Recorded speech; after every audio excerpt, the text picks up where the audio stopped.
Here's Woody from beautiful Northwest Montana. We're working on this hot tub. So we got all the framing done pretty much. Now we're doing our insulation. Just kind of wanted to give you guys a little idea of what we're doing. This is the 2-inch. It's made by Dow Corning. It's R10 at 2 inches. Basically, this will be the you got 2x4s for your rafters or your floor joist. So they're 3.5 inches. You got an 1.5 inch space. We're going to fill that with 1 inch of a different kind of insulation. It's got a foil on it. It's got a higher R value. So anyhow, the whole idea is we're going to enclose underneath this hot tub and hold the heat in. And we're using foam insulation because of course you wouldn't want to use fiberglass. It would get wet and then sag down and have all kinds of problems. If this gets wet, it's impervious to water. It won't hurt anything.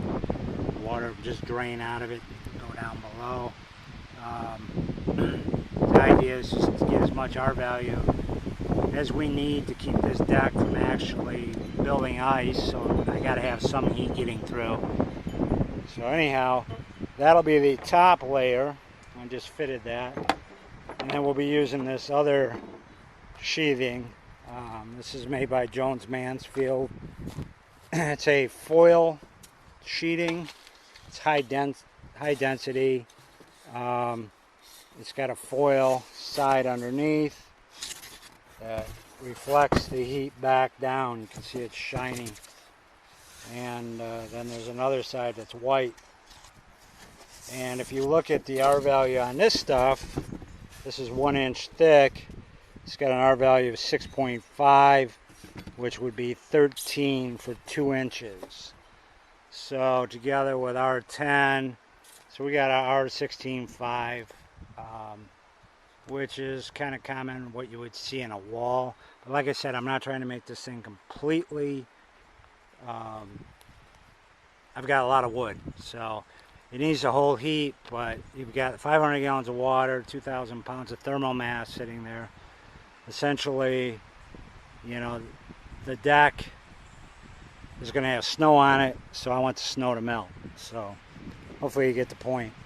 So anyhow, you cut this stuff with a razor knife. You fit each and every space, of course, over the decking that's over the ground. I'm not going to insulate this space.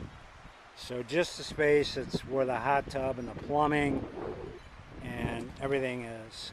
So if you look, what I've done is I've actually blocked off the area with framing. And this is your wall. It's got 2 inches insulation, R13. It's 3.5 inch 2x4 womanized wall with treated plywood on the outside, and then it's got 1 inch of that high density foam on the outside. So this is going to have this foil stuff will be on top of my sill, and it'll be draped over so no water can run down into my wall. And then you'll have them foam panels will be cut and fit, and they sit on top of the wall so they can't fall down. So that's my idea.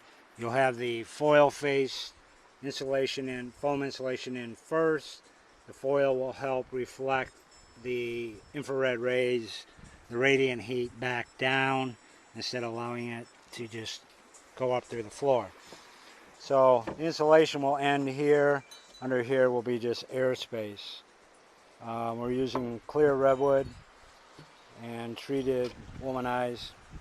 And my plan is around here, this will be used, I'll use that spray-in foam to seal around the hot tub. Now if you're framing it around a hot tub, you don't attach to the hot tub. The hot tub will expand and contract itself. It will move up and down. Let the hot tub do what it needs to do. Don't screw to your hot tub. Just keep the hot tub different from the deck. Let it float. So, but we want to keep all this plumbing down here warm. And that's what we're doing. We're going to put the insulation in. So we've got the first panel in, which is shiny the other side. It's got a higher R value. It's 1 inch thick, so the R value in the US, I guess, is R6 or something. This is R10, and when you put the two together in here, I want them to fit nice and snug.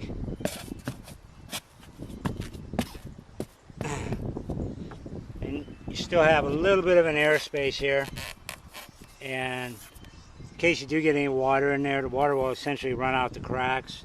It still gives you a good R value if it's nice and tight.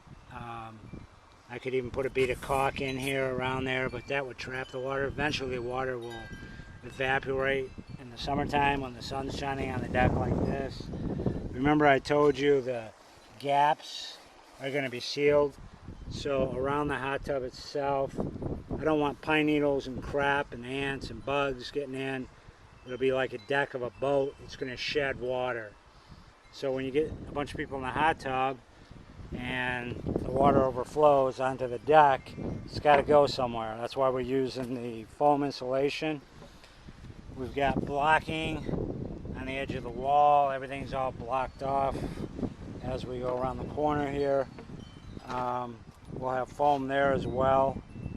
So, and all the little cubby holes. So that will give us a nice R value. It will help keep this deck warm. There will be some R value transferred through the beams and the framing. Like I said, I do want some heat coming through the deck to prevent ice from building up. This is kind of a foil stuff. It's kind of looks like bubble wrap. There's 2 layers of bubble, and then it's got foil on both sides. Kind of like a packing material. It's going into the cavities because there's kind of a recessed, when you put the foam in, there's a little bit of an edge, and it's going to trap water. So I'm filling the cavity with this stuff. It doesn't support mold. Foam will actually break down over time. If it's exposed to water, it'll get saturated, it loses the R value. So by putting the foil on top of the deck in the cavity, any water that does get in is trapped down here. This is actually going to have foil over the entire deck because of the seams that you have when you join the wood together. So essentially the entire deck is going to get covered like this, so that there is a kind of a final thermal barrier between the floor joist and the foam. So the R value of the foam is, you know, higher than the 2x4.